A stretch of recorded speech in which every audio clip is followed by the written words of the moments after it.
మన ప్రభువు మన ప్రాణ ప్రియుడైన క్రీస్తు యేసు వారి పరిశుద్ధ నామమున ఆయన కృపా సాన్నిధ్యమున జీవ సాన్నిధ్యమున సమకూడిన వారిలారా తండ్రి నుండి అనుమతించబడు ప్రతి పరీక్షలో 100% నెగ్గగలిగిన ఆత్మస్థైర్యము, ఆత్మ నడిపింపు, ఆత్మ వివేకము, ఆత్మ వివేచన, పరిశుద్ధాత్మత మీకు అనుగ్రహించి ఆయన మహిమగల రాక ఆయత్తపరిచి మేఘమెక్కించును గాక. ఆమేన్. మరొకసారి మీ అందరికీ మరణాత. రైట్. ఈ యొక్క నిర్గమకాండము 16వ అధ్యాయాన్ని మనం ధ్యానం చేసుకుందాం. ఈ క్రమంలో నిన్న దినమందు ఇజ్రాయిల్ ఎక్కడ దాకా వచ్చారని చెప్పుకున్నాం. ఎర్ర సముద్రాన్ని దాటారు. నేను ఎర్ర సముద్రం దాటేశారు మోషే. చదివారా ఇంటికాడ? రైట్. ఎర్ర సముద్రం దాటారు. 14వ తేదీనేమో దాటారు, 15వ తేదీనేమో పాట పాడారు. ఎర్ర సముద్రం దాటగానే వాళ్ళు చేసిన పని ఏంటంటే, వెలుపులలో నీకు సముడెవరు అని దేవుని గొప్పగా కొనియాడారు. యుద్ధ సూర్యుడా, మా మహిమ రక్షకుడా అని దేవుని కొనియాడారు, మహిమపరిచారు. విడిపించిన క్రమము రెండవది, విమోచన క్రమంలో వారు ఏం చేయబడ్డారు? ఒకటి, ఐగుప్తుని దాటి బయటికి వచ్చారు.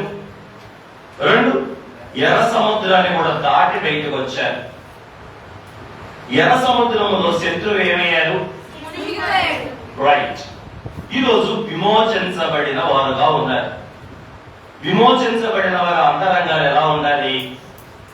దేవుని ఆరాధించేవిగా ఉండాలి, దేవుణ్ణి కృతజ్ఞతాస్తుతులతో స్తుతించేవిగా ఉండాలి. రైట్. ఇది నిన్న మనం నేర్చుకున్నాం. ఒక 8వ 9వ గీతాలుగా మోషే మిరియాము గారి పాడిన పాటని మనం ధ్యానం చేసుకున్నాం.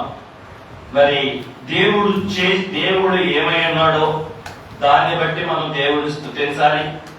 దేవుడు చేసిన కార్యాన్ని బట్టి దేవుడిని స్తుతించాలి. దేవుడు చేయబోతున్న కార్యాన్ని బట్టి కూడా దేవుడిని స్తుతించాలి అని నిన్న 15వ అధ్యాయంలో మోషే మిరియాములు గారి పాడిన పాట ద్వారా మనం నేర్చుకున్నాం. అట్లాగే మనతో పోల్చుకుంటే ఎర్ర సముద్రాన్ని ఇజ్రాయేల్ దాటారు, మనమేమో మరణాన్ని దాటాము. ఐగుప్తేమో లోకం, ఎర్ర సముద్రమేమో మరణం. మరణాన్ని ఏం చేసాం? దాటాం. ఇదేంటి? మనకి గొప్ప భాగ్యం. బాప్తిస్మంలో ఉన్న భాగ్యం ఏంటి? మనం మరణములో నుండి జీవములోనికి దాటిన అనుభవం బాప్తిస్మంలో దాగుంది. అవును కదా? ఏం చేస్తాం? బాప్తిజం ఇచ్చినప్పుడు ముంచుతాం నీళ్ళలో. అదేంటి?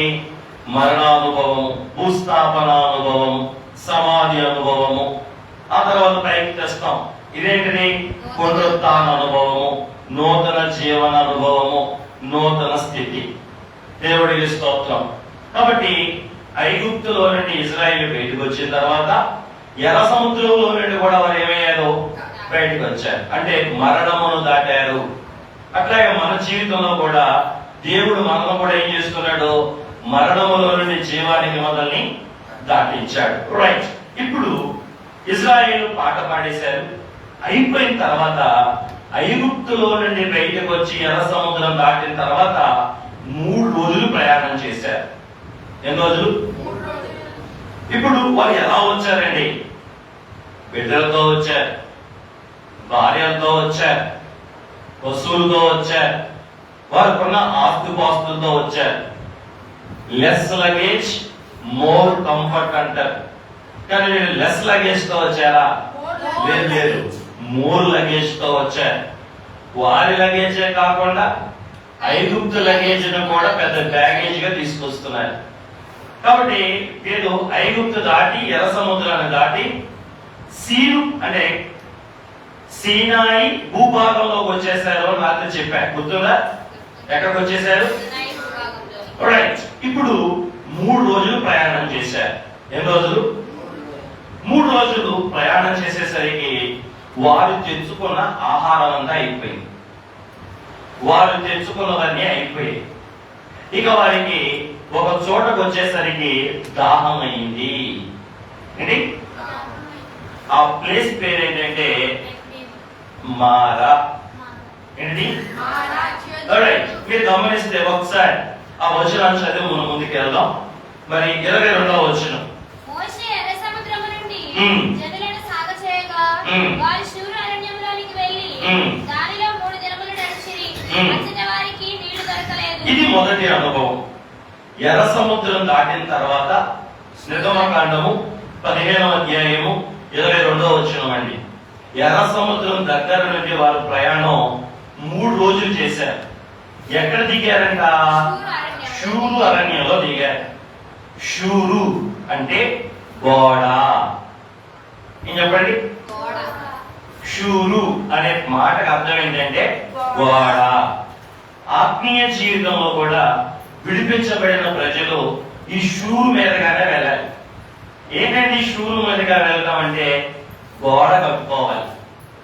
దేనికి గోడ? దేనికి? పాప జీవితానికి లోక జీవితానికి మనం మధ్య గోడ ఏర్పాటు చేసుకోవాలి. ఎందుకని? మనం అటు వెళ్ళకుండా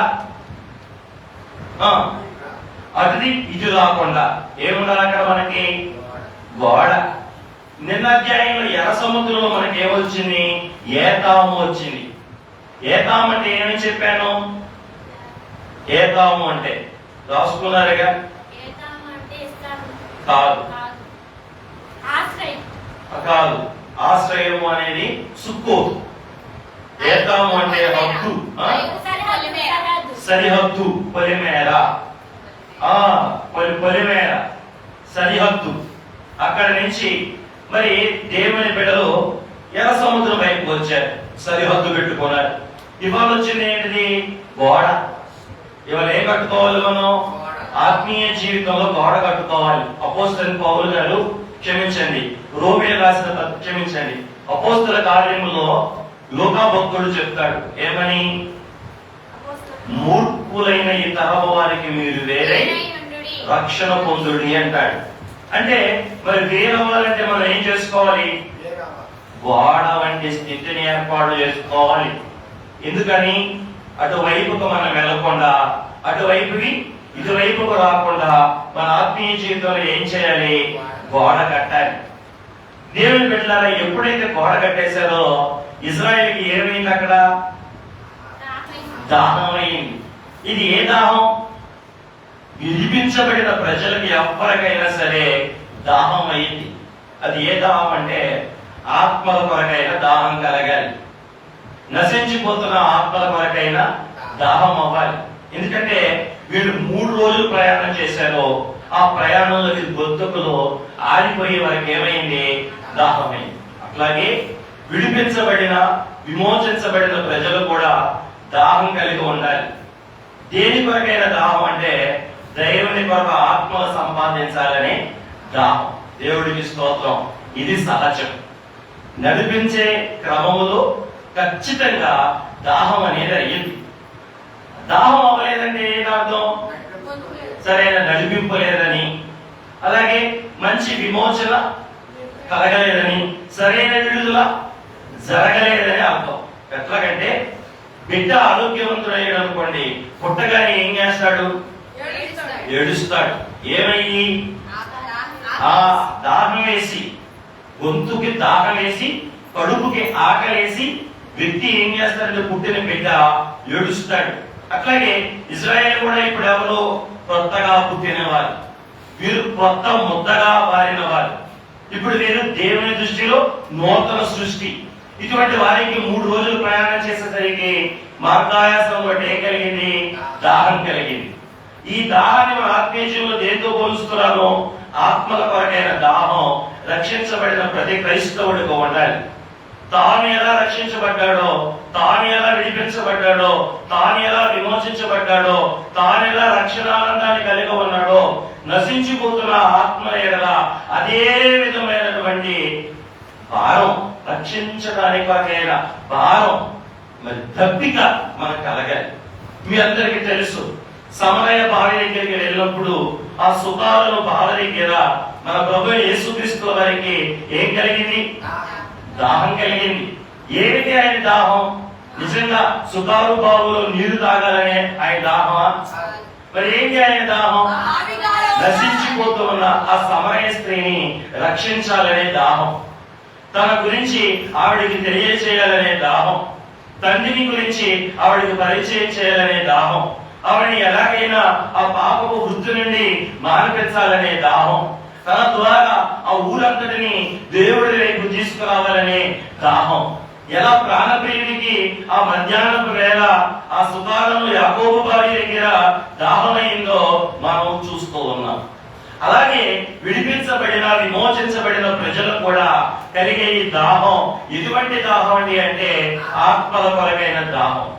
అవును, యేసును స్వకీయ రక్షకుడిగా అంగీకరించి యేసుని తమ సొంత రక్షకుడిగా గుండెల్లో ప్రతిష్ఠించుకున్న ప్రతి విశ్వాసి గుండెల్లో ఉండే భాగం ఏంటంటే, దాహం ఏంటంటే పాపము చేత పట్టబడిన వారి యొక్క విడుదల గురించైన దాహం, నశించిపోతున్న వారి రక్షణ కొరకైన దాహం కలగాలి. ఇది తప్పనిసరిగా విడిపించబడిన ప్రజల్లో వచ్చే మొట్టమొదటి అనుభవము. ఎప్పుడైనా మీకు ఇలాంటి దాహం వేసిందా? ఇటువంటి దాహం ఎప్పుడైనా వేసిందా? యేసయ్య వేసిన దాహం, ఇశ్రాయేలు వేసిన దాహం ఎప్పుడైనా వేసిందా? నశించిపోయే వారి పట్ల దప్పికొన్నారా? యేసయ్య సిలువలో కూడా 5వ మాటగా ఏమంటాడు ఆయన? నేను తప్పికొన్నాను. దేవుని బిడ్డలారా, మనందరం మన శత్రువు చేత ఏం చేయబడ్డాం? ఒకప్పుడు బంధించబడ్డాం. కానీ ప్రభువారు ఆయన శిలువ రక్తం చేత ఏం చేశాడు? మనల్ని విడిపించాడు. ఆ విడుదలలో ఉన్న ఆనందాన్ని అనుభవించే మనం ఆ విడుదలలోకి చాలా మందిని తీసుకురావాలి అనే ఆనందం, అనే తప్పిక మనకు కలగాలి. విడిపించబడిన వారి యొక్క మొదటి అనుభవం తప్పికొనుట. ఏంటి? ఈరోజు ఒకవేళ దాహం లేకపోతే ప్రభుని అడగాలి, అయ్యా విడిపించబడిన మేము, నీ రక్తం చేత కరగబడిన మేము, నీ శక్తి చేత మరణం నుండి దాటి వచ్చిన మేము, అయ్యా నశించిపోతున్న ఆత్మల కొరకైన దప్పిక దాహం మాలో పుట్టించు తండ్రి అని మీరు అడగాలి. అలాగే వాక్యం కొరకైన దాహం. రెండోది ఏంటిది? వాక్యం కొరకైన దాహం. పరిశుద్ధ గ్రంథంలో నీటిని కూడా దేంతో పోల్చారంటే వాక్యంతో పోల్చారు. నీరు వాక్యానికి కూడా పోలికే. కాబట్టి రక్షించబడిన బిడ్డ, మరి పుట్టిన శిశువు పాలు చేత ఏం చేయబడతాడు? పాలు చేత సాకబడతాడు.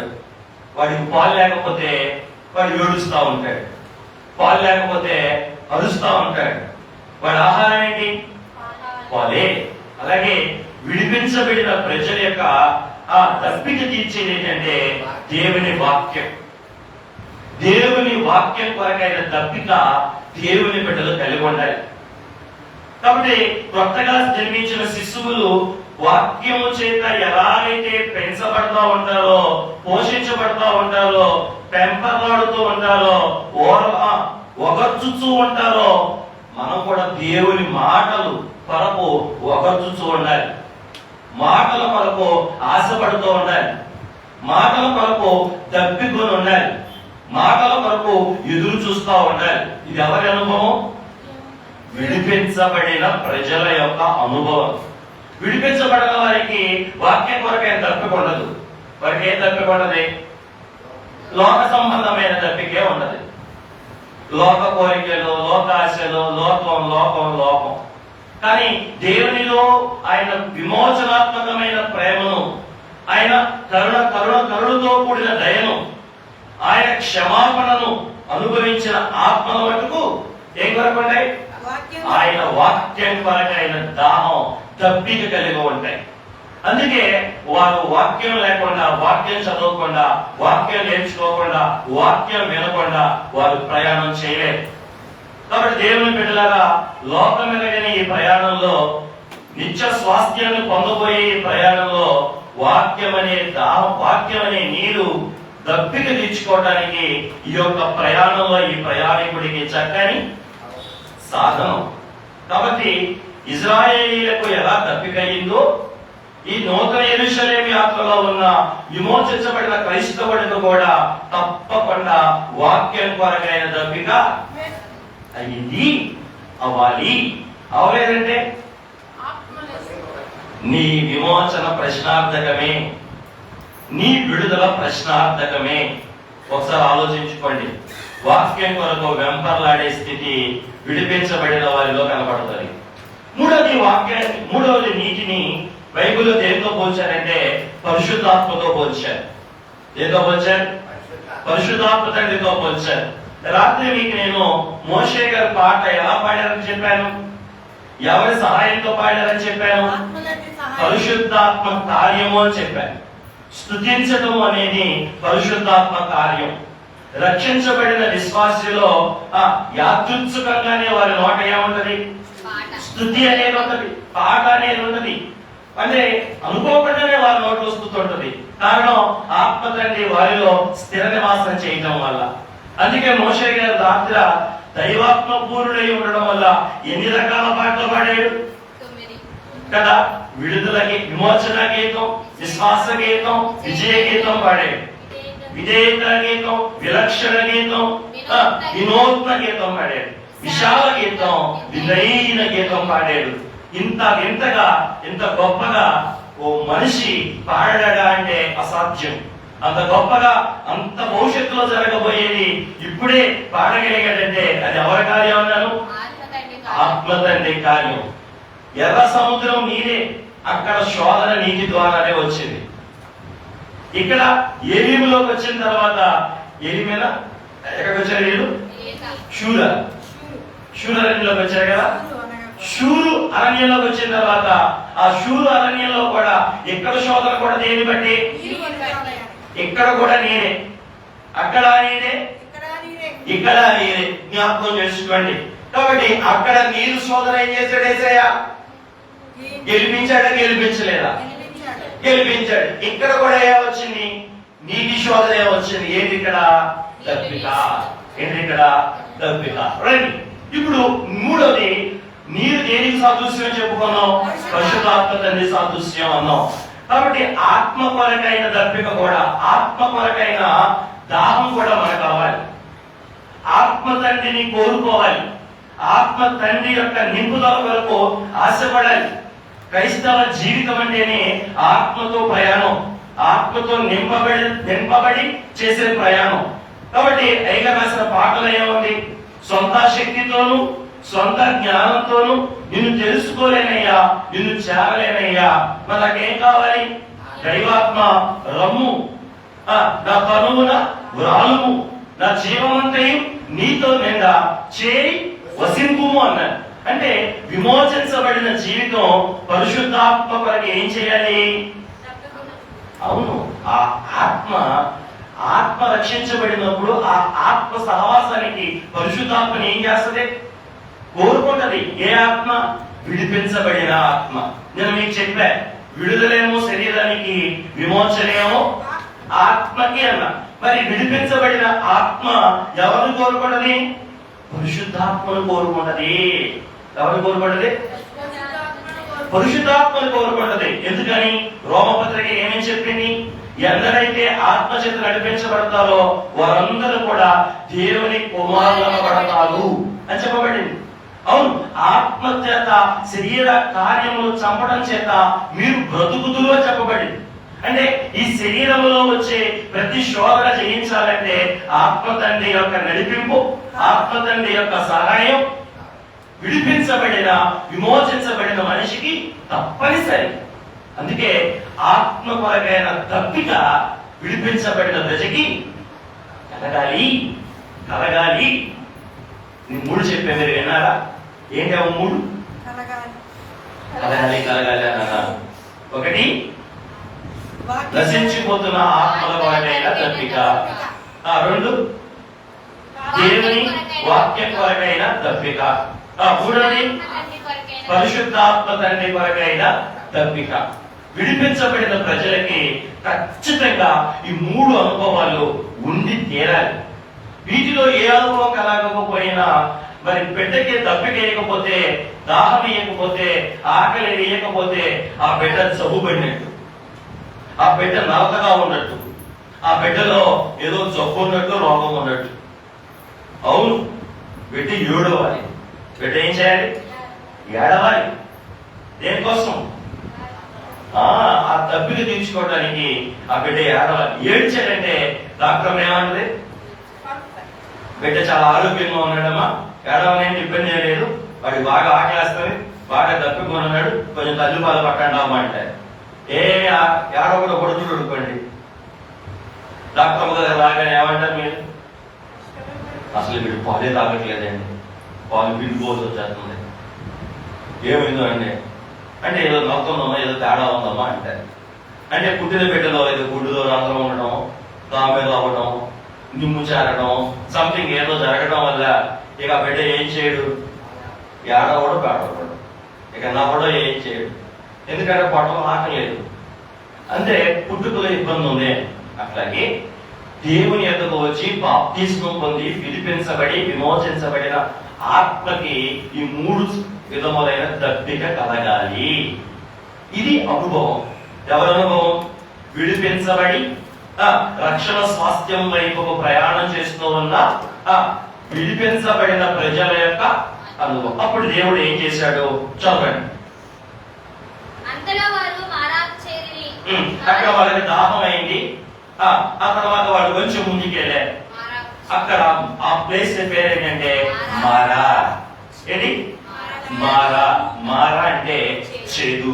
చూడండి, వెళ్ళే క్రమంలోనే వారికి అప్పుడు ఏమొచ్చింది? మారా వచ్చేసింది.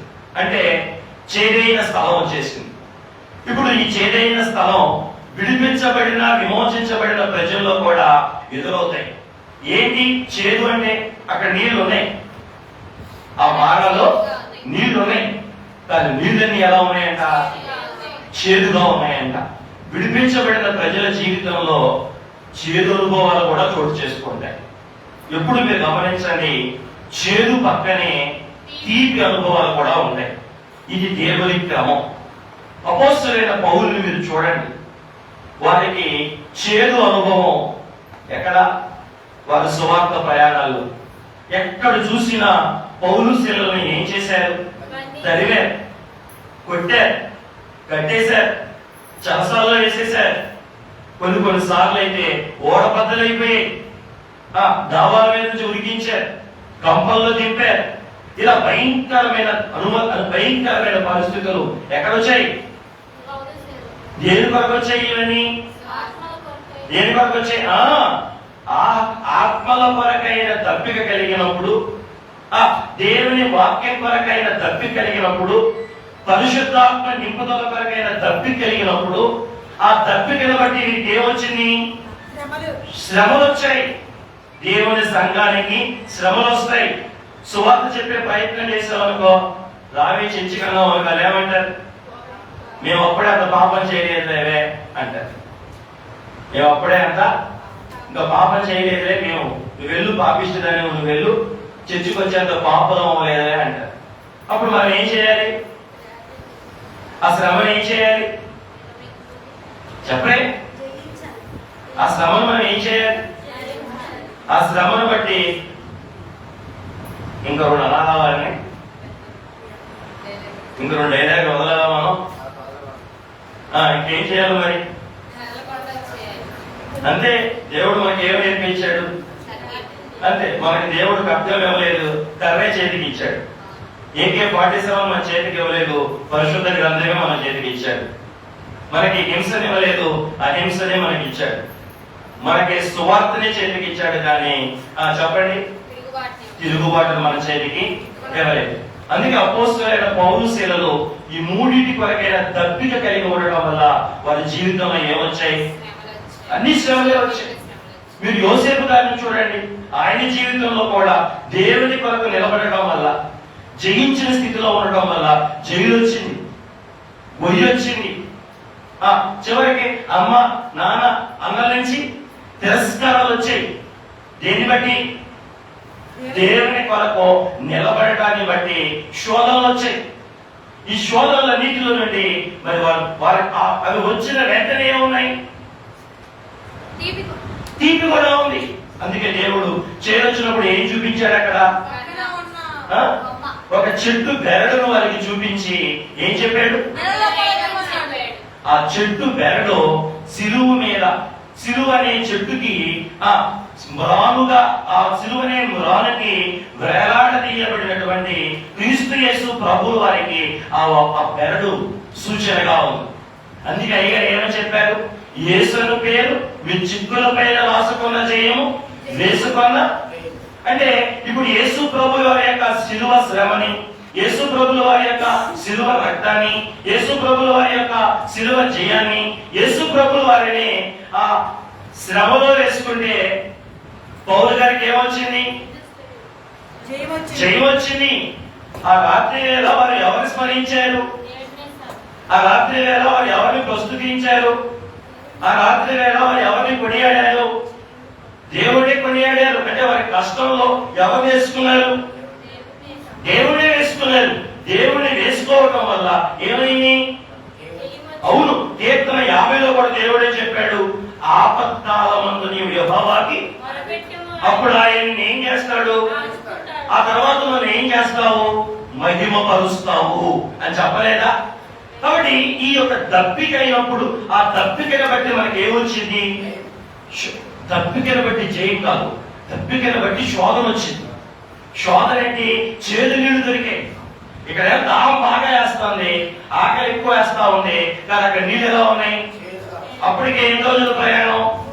3 రోజుల ప్రయాణం. ఇప్పుడు ఏం చేయాలి? దాహం ఏమో విపరీతంగా వేస్తుంది.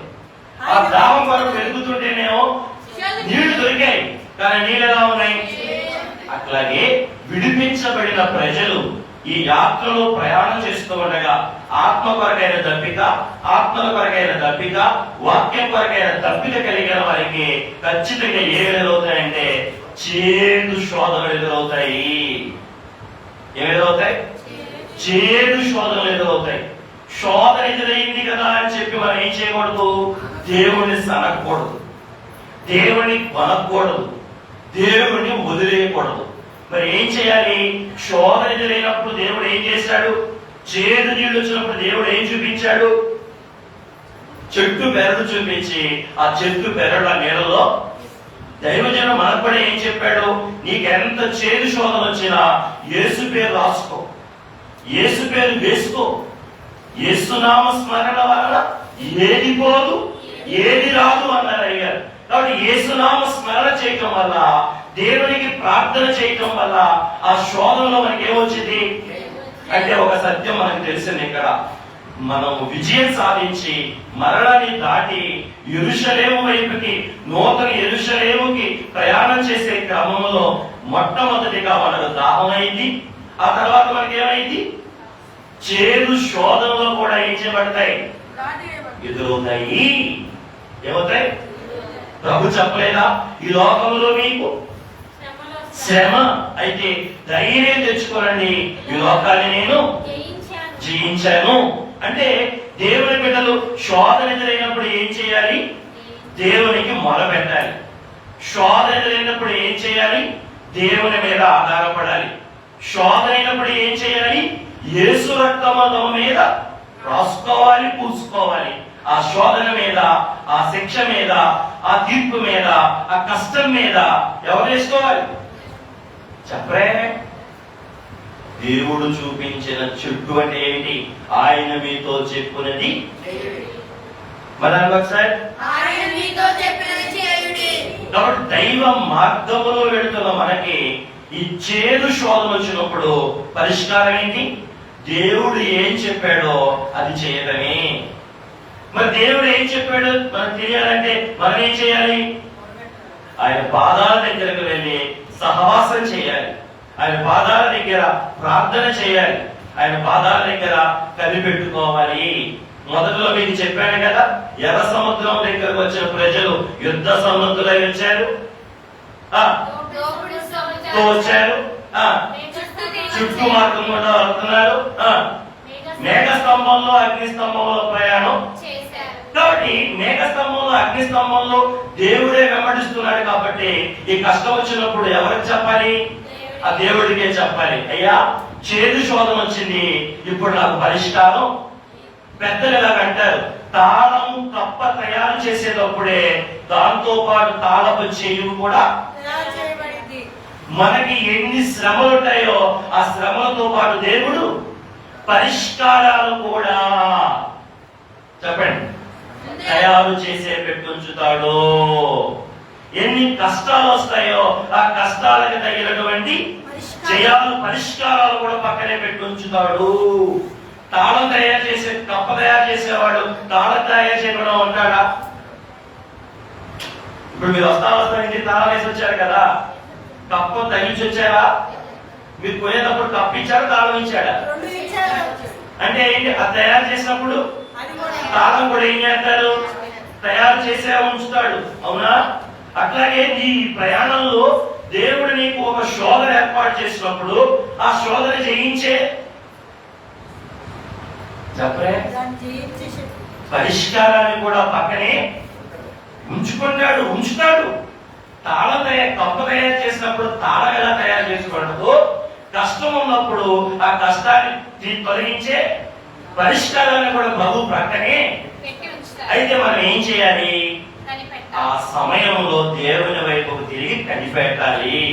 ఇక్కడ మోషే గారు అడిగారు, అయ్యా ఏం చేయమంటావు అని దేవుని అడగాలి. దేవుడు ఏం చెప్పాడు? ఆ చెట్టు బెరడును చూపించాడు. అప్పుడు ఆ చెట్టు బెరడేమై దేవుని బిడ్డలారా ఈ అధ్యాయం ఎలా ప్రారంభమైంది? విజయానందంతో ప్రారంభమైంది. కానీ అధ్యాయం ఎలా ముగుస్తుంది? సడుగు గొడుగులతో ముగుస్తుంది. చూడండి ఎంతలో ఎంత మార్పు వచ్చేసిందో. అప్పుడే పాట పాడారు, అప్పుడే సడుగుతా ఉన్నారు. అచ్చం మనలాగే లేదు, అచ్చం మన జీవితం లాగానే లేదు.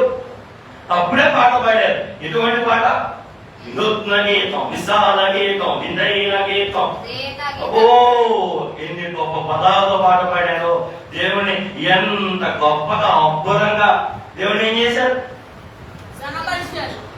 ఆ నోటితోనే స్తుతించి ఇక్కడ ఏం చేస్తున్నారు? ఆ నోటితోనే సడుగుతున్నారు. వారు సదిగినట్టు మనం సనకూడదని చెప్పడానికే ఈ 40 దిన ధ్యానాలు దేవుడు ఏర్పాటు చేశాడు. వాడు సనిగారు, మీరు సడగదు. ఎందుకని?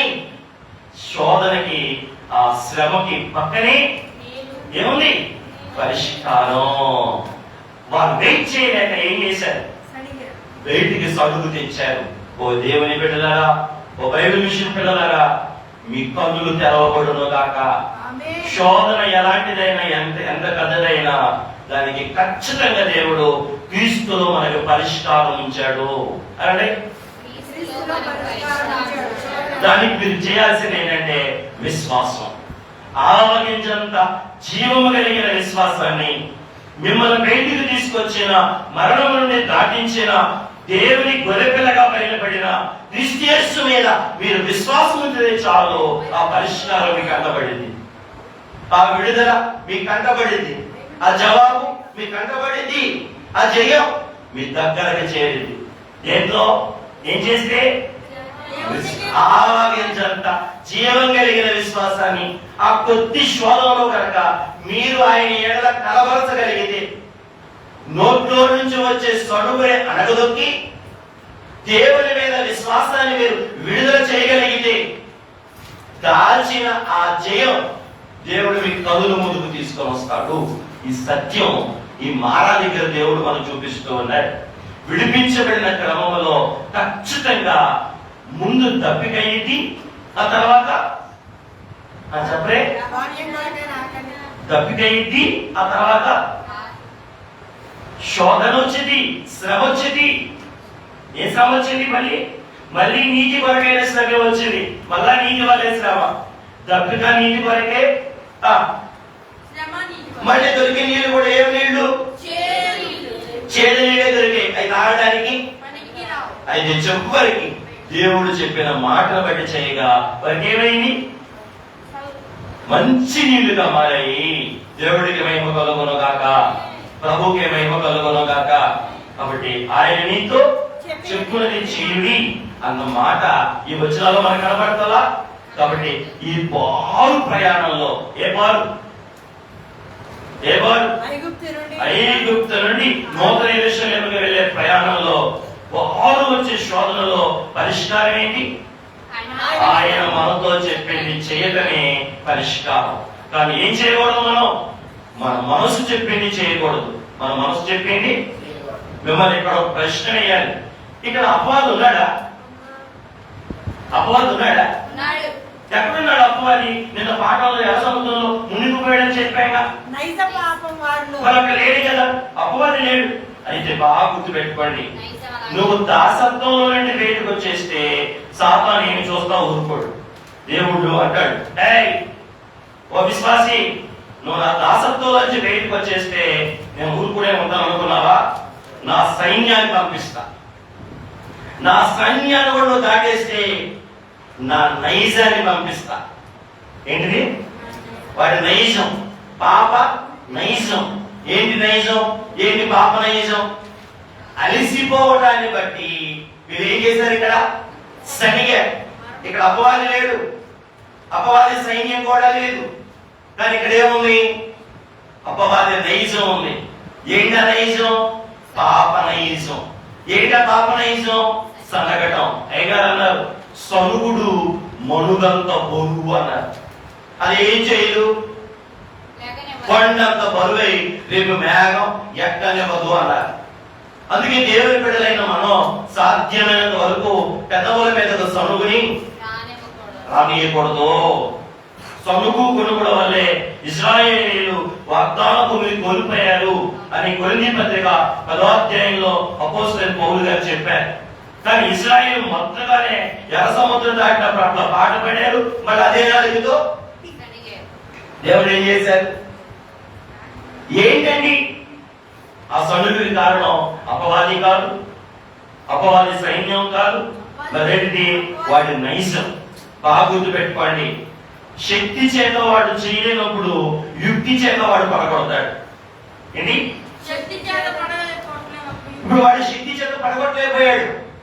ఐగుప్తులో వాడి శక్తి చేత ఇజ్రాయెల్ ఆపగలిగాడా? వాడి శక్తి చేత ఎర్ర సముద్రం దాటుతుంది ఆపగలిగాడా? కానీ ఇక్కడ ఏం చేస్తున్నాడు? వాడి యుక్తిని వాడుతున్నాడు. యుక్తి అంటే ఏంటి? వాడి తెలివితేటలు. అందుకే దేవుడు దైవజనుడు మన రక్షణ మహాసంకల్పన చెప్తూ అపవాది ఆదాము హవ్వలను వాడి శక్తి చేత మోసం చేయలేక ఎలా మోసం చేశాడంట? యుక్తితో మోసం చేశాడు. ఏంటి యుక్తి? ఇది నిజమా అని మోసం చేత మాయ చేశాడు.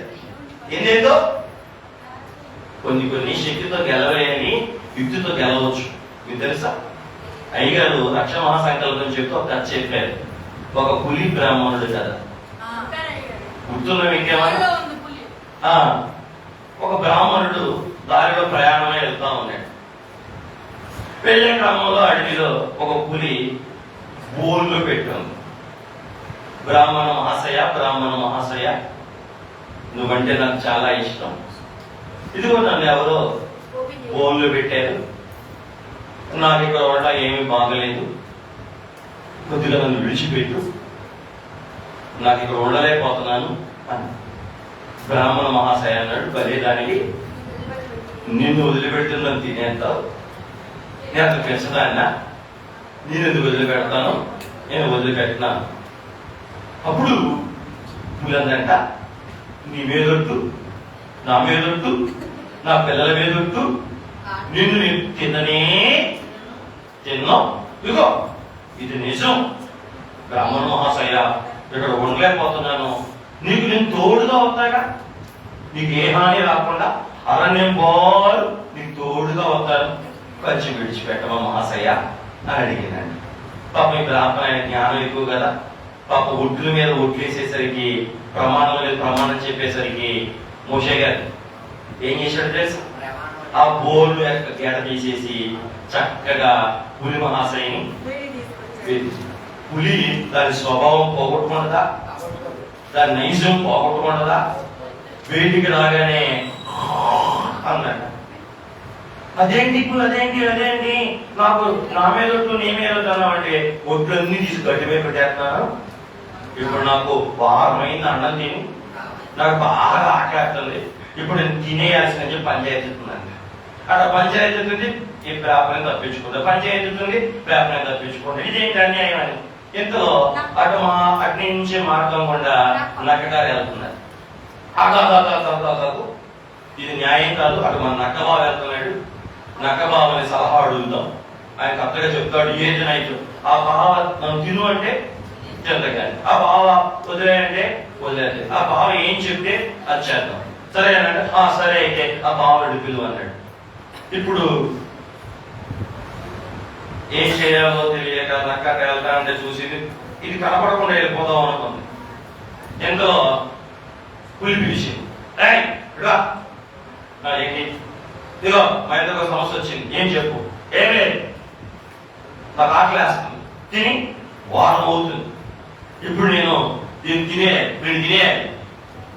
వాడు అన్నాడు, అయ్యా నక్క బావా నేనేమి కాదు, నాకు మాట ఇచ్చాడు.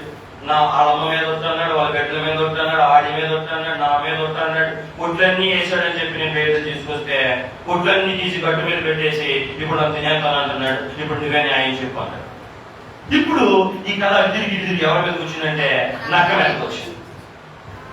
వదులు అంటే నక్కని తినేస్తుంది, తినే అంటే పేపర్ తినేస్తుంది.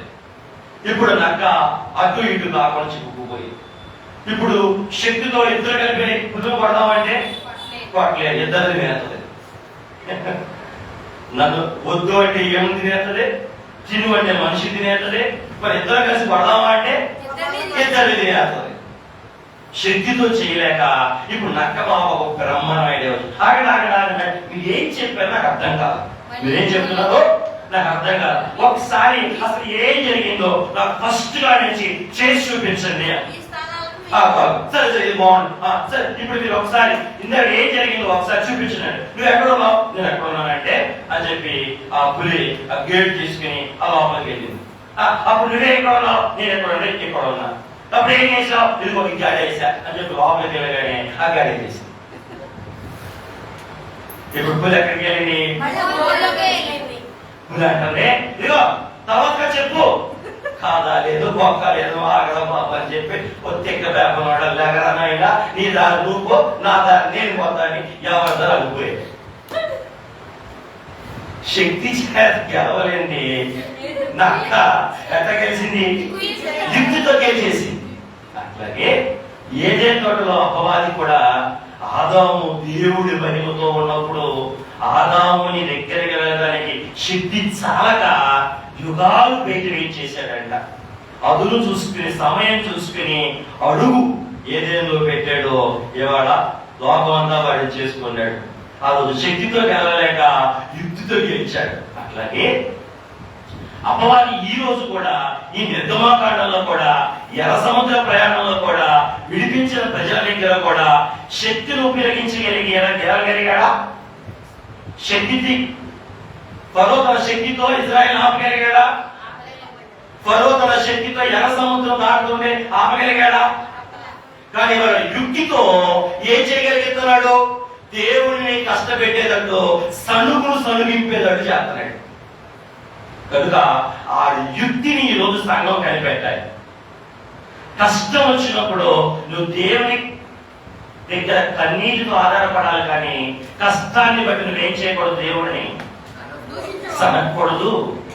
సణుగు మనుగంత బరువైంది, ఆ సణుగే రేపు కొండంత బరువై నిన్ను మేఘం ఎక్కనివ్వదు. కాబట్టి నిన్ను వాడు బలవంతంగా బానిస చేసుకోవట్లా, ఎర్ర సముద్రంలో నిన్ను వెనక్కి తీసుకెళ్తలా, దేవుడితోనే ఉండనిస్తున్నాడు. కానీ దేవుడికే నిన్ను నిరోధంగా చేస్తున్నాడు. దేంతో? యుక్తితో. ఆ యుక్తి ఏంటంటే నైజం, పాప నైజం, శరీర నైజం, మానవ నైజం. అవసరత బట్టి ఇజ్రాయేలీలు ఏం చేస్తున్నారు, ఇక్కడ సడుగుతూ ఉన్నారు, కొనుగుతూ ఉన్నారు. మరి మనం ఏం చేయాలి? వారు సరిగినట్టు, వారు కొరిగినట్టు మనం సనకూడదు. ఎందుకనండి అంటే నీకు ఎంత కష్టమైనా కానీ ఒకసారి చూడు. సనిగా వాళ్ళు ఏం చేయరు తెలుసా? వారికి దేవుడు వెనక చేసిన గొప్ప కార్యాలను వారు చూడరు. దేవుడు చేసిన కార్యాలని ఎవరు చూడరో వారే సడుగుతారు. నేనేం చెప్పాను ఇప్పుడు? దేవుడు చేసిన గొప్ప కార్యాలను చూడలేరు.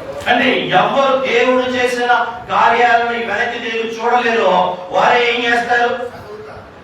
సరిగా ఎవరండి? దేవుడు చేసిన కార్యాలని మర్చిపోయిన వారే సడుగుతారు. నువ్వు మర్చిపోకుండా ఉన్నావంటే, నువ్వు జ్ఞాపకంలో పెట్టుకున్నావంటే ఏ పరిస్థితిలో కూడా దేవుడు ఏం చేయవు. అందుకే దేవుడు ఏం చెప్పాడు? అలాగే ఆఖరి రాత్రి జ్ఞాపకం చేసుకోండి. ఏం జరిగింది ఆఖరి రాత్రి? ఆఖరి రాత్రి ఏం జరిగింది మోషే గారు? గొర్రె పిల్ల వధించబడింది. ఏంటి? ఆఖరి రాత్రి గొర్రె పిల్ల వధించబడింది. నీ తొలుచు సంతానం రక్షించబడింది. సంహార దూత మీ ఇంటిని దాటి వెళ్ళిపోయాడు. ఒకసారి ఆ రాత్రి దేవుడు మీ పక్షం లేకపోతే ఏమయ్యేవారు? సనిగేవారు ఎవరండి అంటే వారి యొక్క పాస్ట్ ని మర్చిపోయేవారు. వారి గతాన్ని మర్చిపోయేవారు ఏం చేస్తారు? సడుగుతారు. రెండవదిగా గతంలో దేవుడు ఇచ్చిన బ్లెస్సింగ్స్ ను కూడా మర్చిపోయేవాడు సడుగుతారు. ఒకటేమో గతంలో వారికి ఉన్న బాధలు మర్చిపోయేవారు కొనుగుతారు. రెండు, గతంలో వారికి దేవుడిచ్చిన ఆశీర్వాదాన్ని మర్చిపోయేవారు కొనుగుతారు. ఒకటి, గతంలో వారికి ఉన్న బాధలు ఎవరు మర్చిపోతారో, ఆ బాధలో దేవుడు ఏం చేశాడు? 430 ఏళ్ళు బానిసలుగా ఉంటే ఆ బానిసత్వంలో ఉన్న ఇశ్రాయేలు దేవుడు ఆ బాధలు ఏం చేశాడు? వారి బాధ ఎలాంటివి? అంతే కదా, ప్రాణాలు విసిగిపోయే రకమైన బాధ. అది ఎవరు? వాడు నొప్పి. గతంలో వారికి ఉన్న నొప్పి నుండి దేవుడు విడిపించాడు. ఆ నొప్పిని వారు ఎవరు మర్చిపోతారో వారు ఏం చేస్తారు? దేవుడిని గొలుగుతారు. రెండోది, గతంలో దేవుడు చేసిన దేవుడు ఇచ్చిన ఆశీర్వాదాన్ని ఎవరు మర్చిపోతారో వారు ఏం చేస్తారు? గొలుగుతారు. దేవుడిని గొలుగుతారు. ఒకటి, గతంలో వారికి ఉన్న బాధలు మర్చిపోయిన వాళ్ళు. రెండు, గతంలో వారికి దేవుడు ఇచ్చిన ఆశీర్వాదాలు మర్చిపోయిన వారు ఏం చేస్తారు? అట్లాగే నిజమైన వారి యొక్క బెనిఫిటర్స్ అంటే ప్రయోజనకారుకులను ఎవరైతే అపార్థం చేసుకుంటారో వారేం చేస్తారు? కొనుగుతారు. అంటే దేవుడు ఇశ్రాయేలుకి ఎవరిని ఇచ్చాడు? నాయకుడిగా మోషేని ఇచ్చాడు. మోషే ఏం చేశాడు? ఎర్ర సముద్రానికి చెయ్యెత్తి పాయం చేశాడు. ఐగుప్తులో చెయ్యెత్తి అద్భుతాలు చేశాడు. ఇశ్రాయేలుకు ముందుండి నడిపించడానికి నిర్ణయించుకున్నాడు. ఇంతకీ మోషే ఎవరి జీవితం జీవిస్తున్నాడు? ఎవరి వల్ల జీవిస్తున్నాడు? తన కొరకేమైనా బతుకుతున్నాడా? తన కుటుంబం కొరకేమైనా బతుకుతున్నాడా? మరి ఎవరి కోసం బతుకుతున్నాడు? దేవుని బట్టి, దేవుని ప్రజల కొరకే ముందు నడుస్తా ఉన్నాడు. అటువంటి వారిని ఎవరైతే అపార్థం చేసుకుంటారో అటువంటి వారే వారిని ఏం చేయగలరు? దేవుణ్ణి అడుగుతారు. దేవుడు ఏర్పాటు చేసిన వారి కొరకు ఏర్పాటు చేసిన వారిని ఎవరు అపార్థం చేసుకుంటారో వారు ఏం చేయగలుగుతారు? బాగా సనగలుగుతారు. బాగా ఏం చేస్తారు? ఎవరు అపార్థం చేసుకున్న వాళ్ళు? దేవుడు ఏర్పాటు చేసిన వారు, వారి కొరకు ఏర్పాటు చేసిన వారు, వారి కొరకు ప్రయోజనకరంగా ఉంటున్న వారిని ఎవరు అపార్థం చేసుకుంటారో వారు ఏం చేస్తారు? మోషే ఎవరి కోసం అపాయింట్ అయ్యాడు? మోషే ఎవరి కొరకు నడుస్తున్నాడు? మోషే ఎవరి కొరకు పని చేస్తున్నాడు? మోషే భార్య పిల్లలు అందరినీ విడిచిపెట్టేశాడు. కేవలం దేవుడు మాట్లాడి ఈ 6 లక్షల కాల్బలాన్ని ఎవరి కోసం ఈ ప్రయాసంతా? కానీ వారేం చేస్తున్నారు? వారికి బెనిఫిటర్ గా దేవుడు ఏర్పాటు చేసిన అతన్ని అపార్థం చేసుకోవడాన్ని బట్టి వారు ఏం చేస్తున్నారు? దేవుడిని సడుగుతున్నారు. మోషేని సడుగుతున్నారు. అహరోను మీద సడుగుతున్నారు. కాబట్టి ఈ మూడోది ఏంటంటే రాబోయే కీడులను బట్టి ముందే ఏదో కీడు వచ్చేసిందని చెప్పి ఊహించుకోవడాన్ని బట్టి వారు ఏం చేస్తారు? రాబోయే కీడుని ఊహించుకుని రేపు అన్నం దొరికిద్దు, రేపు ఆహారం దొరికిద్దు, రేపు మనం వెళ్తామో అరణ్యం నుంచి బయట పడతామో అని ఆ కీడు రాదు. ఆ కీడు ముందుందో లేదో తెలియదు, కానీ ఇక్కడ ఏం చేస్తారు? ఊహించేసుకుంటా ఉంటారు, ఇమాజిన్ చేసుకుంటా ఉంటారు. ఫ్యూచర్ ఈవిని, భవిష్యత్తులో రాబోయే కీడుని ఇప్పుడే ఊహించేసుకుని మా పిల్లలకి అన్నం దొరికిద్దో, మా పశువులకు ఆహారం దొరికిద్దో, మాకు నీళ్లు దొరుకుతాయో, మనం వెళ్తామో అని భవిష్యత్తు గురించి ఇప్పుడే చింతిస్తూ ఇక్కడే ఆలోచించేవారు ఏం చేస్తారు? అందుకే దేవుడు అన్నారు, ఏనాటి కీడు మొదట దేవుడి నీతిని ఆయన రాజ్యాన్ని మీరు వెతకండి, ఆ మీదట అవన్నీ మీకు లభించును. ప్రభు చెప్పలేదా? కాబట్టి ఎవరైతే ఆ రోజు గురించి ఆలోచించుకోకుండా రాబోయే కీడుని గురించి ఆలోచించుకుంటారో వారు ఏం చేస్తారు? దేవుడిని. కాబట్టి సరగడానికి 4 కారణాలు చెప్పారు. ఒకటి, గత కాలంలో ఉన్న బాధల్ని మర్చిపోయే వారు సనుగుతారు. గత కాలంలో దేవుడు చేసిన బాధలు, నొప్పులు, రెండోది కార్యాలు అంటే దేవుడు చేసిన ఆశీర్వాదాలని, దేవుడిచ్చిన ఆశీర్వాదాలని ఎవరు మర్చిపోతారో వాడు. అలాగే దేవుడు వారి వరకు ఏర్పాటు చేసిన ఆ బెనిఫిటర్స్ ని అంటే ప్రయోజనాన్ని ఏర్పాటు చేసిన వారిని ఎక్యూజ్ చేయడాన్ని బట్టి ఎవరైతే నిరాపణ చేస్తా ఉంటారో దాన్ని బట్టి వారు ఏం చేస్తారు? గొనుగుతా ఉంటారో. ఇక 4వ కారణం, ముందేదో కీడు రాబోతుందని ముందే ఊహించేసుకుంటారు ఎవరో. అలా ఊహించుకుని ఎవరు ఏం చేస్తారు? దేవుడిని. దేవుని బిడ్డలమైన మనం ఈ 4 విధాలుగా ఉండకూడదు. మరి ఏం చేయాలి? గతంలో దేవుడు బాధలో నుండి మనం ఎలా విడిపించాడో మనం జ్ఞాపకం చేసుకోవాలి. ఎప్పుడు? ఏ సమయంలో? కష్టం వచ్చిన సమయంలో, శ్రమ వచ్చిన సమయంలో, శోధన వచ్చిన సమయంలో, గత కాలంలో నీకు వచ్చిన బాధలో నుండి దేవుడిని ఎలా విడిపించాడో నువ్వు జ్ఞాపకం చేసుకోవాలి. చూడండి, దేవుడు నిన్ను ఎలా గత కాలంలో ఆశీర్వదించాడో ఆ ఆశీర్వాదాలని నువ్వు జ్ఞాపకం చేసుకోవాలి. అలాగే దేవుడు నీ ప్రయోజనార్థమై ఏర్పాటు చేసిన దైవజనుని కూడా ఏం చేసుకోకూడదు? అపార్థం చేసుకోకూడదు. ఆయన ఎవరు ఏర్పాటు చేశారు? దేవుడు ఏర్పాటు చేసి ఆయన ఎవరి కోసం నడుస్తున్నాడు? నీ కోసమే నడుస్తున్నాడు. ఆయన ఎవరి కోసం బ్రతుకుతున్నాడు?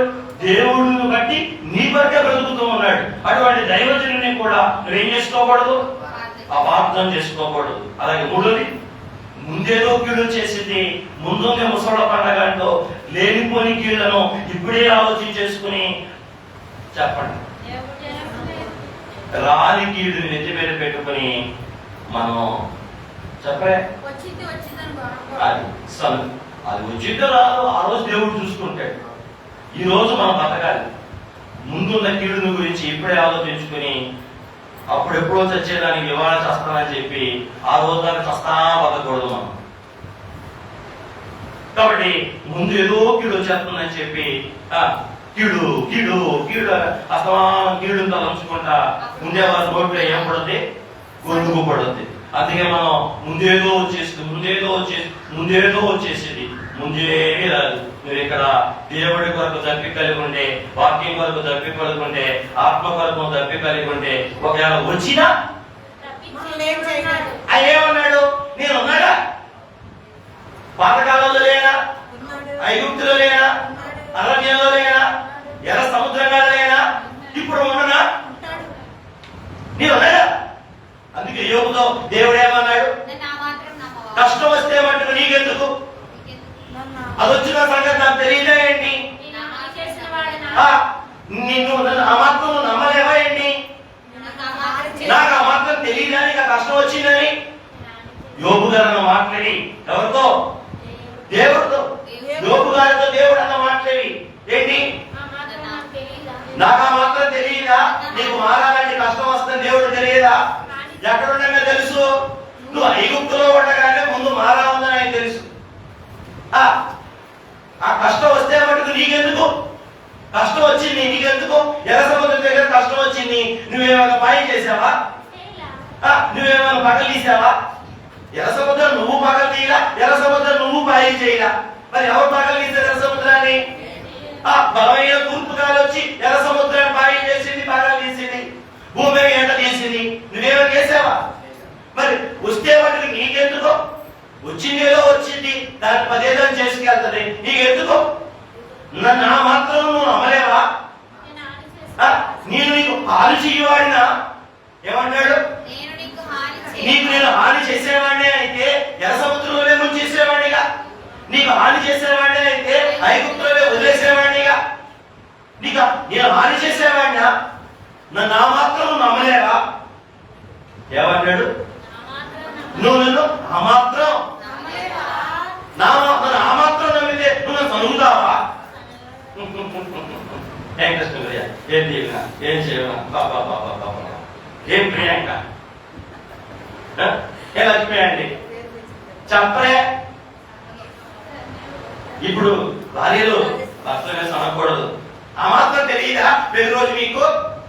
ఆ మాత్రం తెలియదా మీకు పెళ్లి రోజు? జాగ్రత్త, సగగు మొండగంత బరువు అయ్యింది. అదేం చేసింది? రేపు కొండ అంత బరువై మేఘం.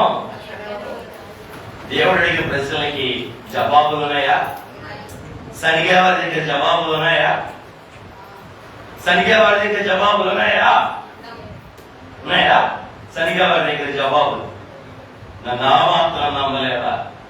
శ్రమ వస్తే మటుకు నీకెందుకు? నాకు ఆ మాత్రం తెలియదా నీకు వచ్చిందని? నాలుగదేంటి?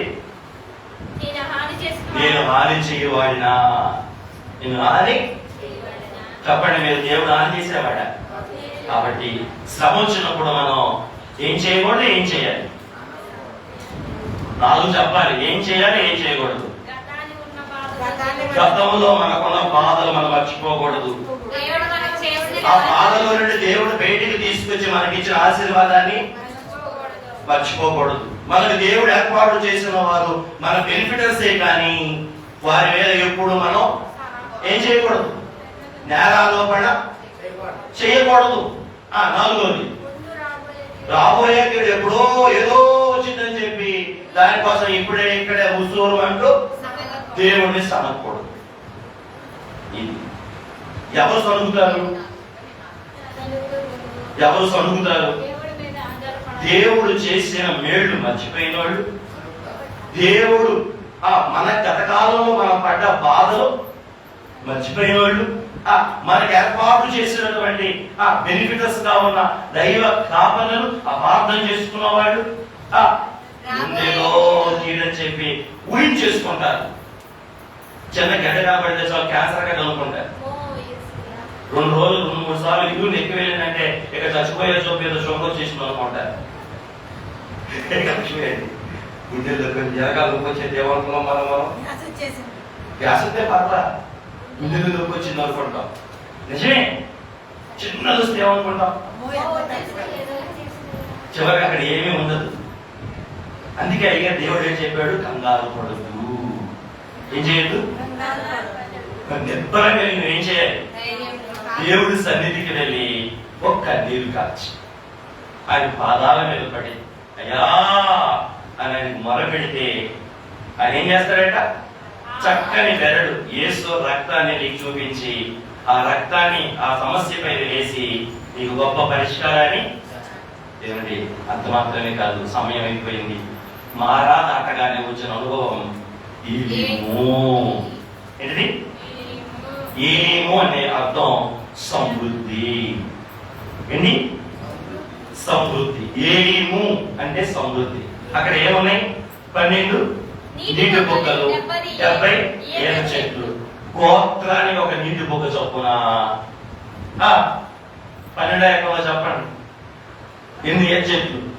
12 60, 12 72, ఇంచుమించు గోత్రానికి 6 చెట్లు చొప్పున దేవుడు వాళ్ళకి ఏం చేశాడు? సమృద్ధినిచ్చాడు. భూ సంబంధమైన శరీర సంబంధమైన ఆహారాన్ని వాళ్ళకి అక్కడ ఏర్పాటు చేశాడు. దేని పక్కన ఏదో ఉన్నాయి? మారా పక్కనే మధురం ఏలేము ఉంది, చేదు పక్కనే సమృద్ధి ఉంది. నువ్వు కొద్దిగా ఓర్చుకుంటే చాలు. ఓర్చుకుంటే గుడ్డేమైంది, కోడై సత్యుడైంది అన్నారు పెద్దలు. అట్లాగే ఆ శ్రమలో నువ్వు ఓర్చుకుంటే చాలు. కొంచెం ఓర్చుకుని దేవుని మీద నువ్వు ఆధారపడితే చాలు. యోసేపు కొంచెం ఓర్చుకున్నాడు, సింహాసనం మీద ప్రధానమంత్రి కూర్చున్నాడు. దానియేలు కొంచెం ఓర్చుకున్నాడు, ఆ 3వ అధికారి కూర్చున్నాడు. షడ్రక్ మెషక్ అబేద్నెగోలు కొంచెం ఓర్చుకున్నారు, ఆ పదవిలో పెంచబడ్డారు. పౌలు శీలలు కొద్దిగా ఓర్చుకున్నారు, ఎన్నో ఆత్మలని దేవుడు కొరకు సంపాదించుకున్నారు.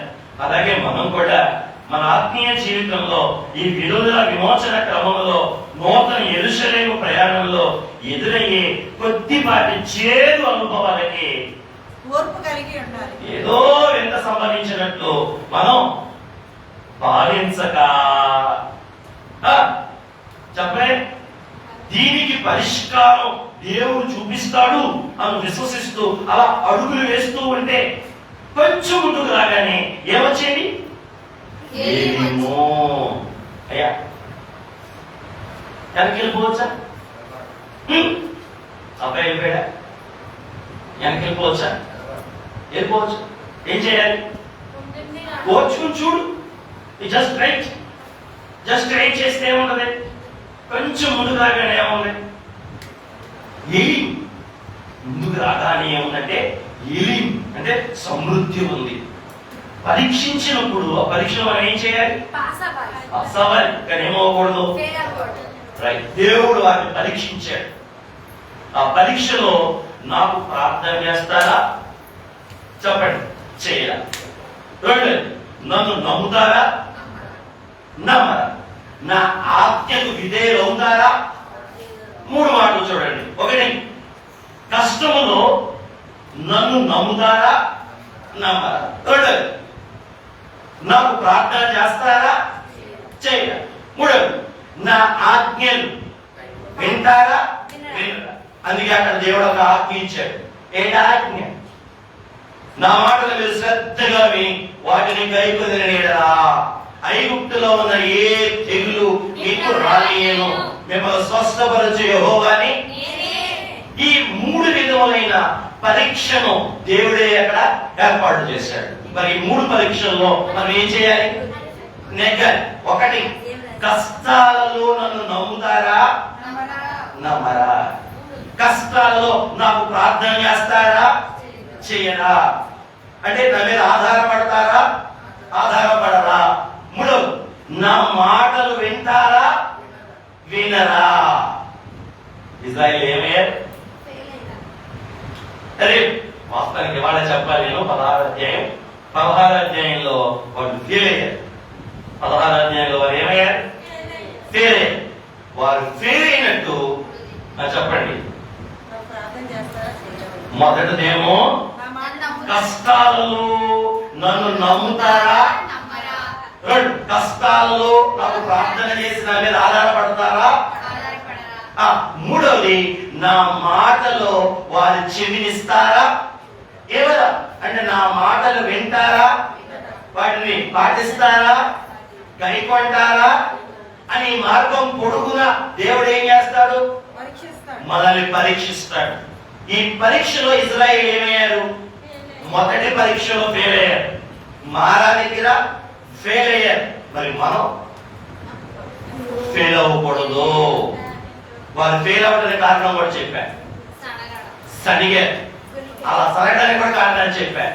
అలా మనం చేయకుండా ఏం చేద్దాం, కష్టం పక్కనే ఏముంటది, సమృద్ధి.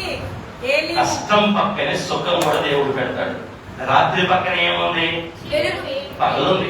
అట్లాగే మారా పక్కనే ఎలిముంది, మారా పక్కనే ఎలిముంది. అలా మన జీవితంలో వచ్చే ప్రతి శోధన పక్కన ఒక జయం ఉంటది, ప్రతి శ్రమ పక్కన ఒక విజయం ఉంటది, ప్రతి ఆపద పక్కన ఒక సంపద ఉంటది.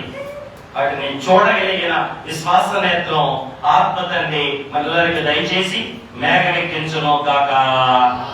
ప్రార్థన చేసుకుందాం. దయగల కృప కృపగల తండ్రి, మీ పరిశుద్ధమైన పావన పరలోక గణన